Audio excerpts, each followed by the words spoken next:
2024 மக்களவைத் தேர்தலில் தேசிய ஜனநாயக கூட்டணி வெற்றி பெற்று மூன்றாவது முறையாக ஆட்சி கட்டிலில் அமர்ந்தது.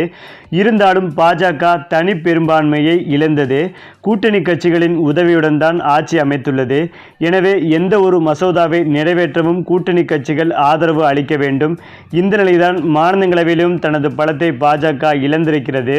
ஏனென்றால் நியமன எம்பிக்களான ராகேஷ் சின்ஹா, ராம் சாகல், சோனல் மன்சிங், மகேஷ் ஜெத்மலானி ஆகியோர் தங்களது பதவிக்காலத்தை நிறைவு செய்துள்ளனர்.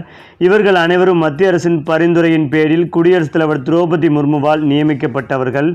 இந்த 4 பேரின் பதவிக்காலம் நிறைவடைந்ததால் மாநிலங்களவையில் பாஜகவின் பலம் 86ஆக குறைந்துள்ளது. இதனால் பாஜக தலைமையிலான தேசிய ஜனநாயக கூட்டணியின் பலம் 101ஆக குறைந்துள்ளது. இது பெரும்பான்மையை விட குறைவாகும்.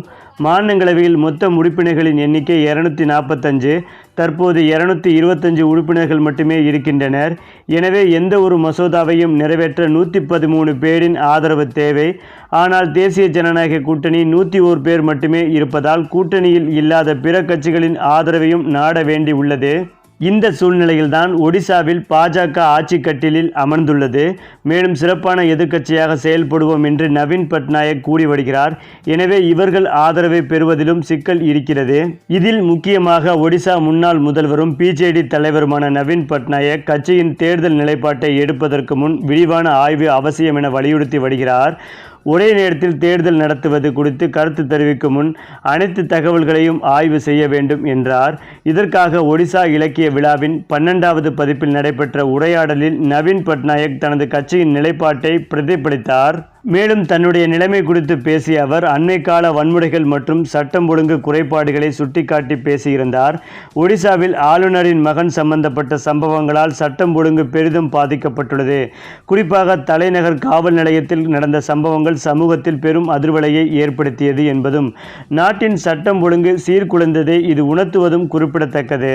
இதற்கிடையேதான் நவீன் பட்நாயக் பிரதான காவல் நிலையத்தில் நடந்த வன்முறை அதிர்ச்சி ஊட்டுவதாக விவரித்தார். இது குறித்து நீதி விசாரணை நடத்தி நடவடிக்கை எடுக்க வேண்டும் என வலியுறுத்தி வருகிறார். இந்த நிலையில்தான் மத்திய மாநில அரசுகளின் செயல்பாடுகள் குறித்து விமர்சனங்கள் எழுந்துள்ளன. அதேபோல் 100 நாட்களில் மாநில நிர்வாகம் குறித்து கேட்டபோது இது மிக விரைவில் என்று நவீன் பட்நாயக் கூறியிருந்தார்.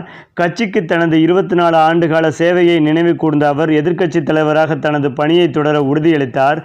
அவரது பேச்சு பிஜேடியின் எதிர்கால கொள்கைகளை உறுதிப்படுத்துவதையும் சமூகத்தின் ஆர்வத்தை தூண்டுவதையும் நோக்கமாக கொண்டுள்ளது. இந்த நிலையில்தான் பாஜக மீது கடும் அதிருப்தியடைந்த ஒடிசா முதல்வர் நவீன் பட்நாயக் விரைவில் பாஜக கூட்டணியிலிருந்து விலகி காங்கிரஸ் கட்சியில் இணைய முடிவெடுத்துள்ளதாகவும் இதற்காக ராகுல் காந்தி அவர்களை நேரில் சந்தித்து நவீன் பட்நாயக் காங்கிரஸ் கட்சியில் இணைவார் என்ற தகவல் பாஜக தலைமையான மோடி அவர்களை அதிர்ச்சி அடைய வைத்து வருகிறது.